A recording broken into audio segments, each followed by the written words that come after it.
যে আজ তো তরমুজ নিয়ে আসছি 100 গ্লাস জুস বানাই দেন। এইটা দিয়ে 100 গ্লাস? হ্যাঁ। মাথা আছে না উপরে গেছে গা?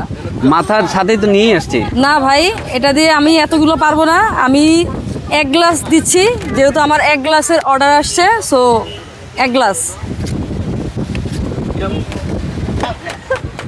আচ্ছা, তরমুজ তো সাদা কেন? তরমুজ খুব সাদা ভাইয়া, দেখেন পুরো লাল। আর এখন তরমুজের সিজন নাকি? তরমুজের সিজন শেষ হয়ে গেছে, তরমুজের দাম বেড়ে গেছে 100 টাকা 120 টাকা করে কেজি, কিন্তু আমরা ওই 100 টাকা করে গ্লাস বিক্রি করতেছি এখনো। লবণ দিবেন না? না ভাইয়া, লবণ যায় না। মিষ্টি জাতীয় খাবারের ভিতরে লবণটা ইউজ করা হয় না।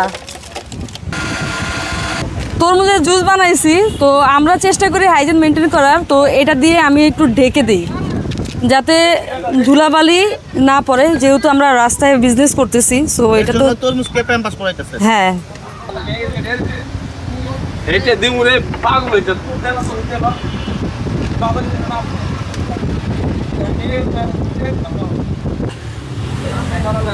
রাখাই দেই দিকে উঠে। তাহলে তো আপু, তাহলে তো আপনার দুই দিকে লাভ। লাভ মানে জুস বানাই ভাই, জুসই খাই সারাদিন।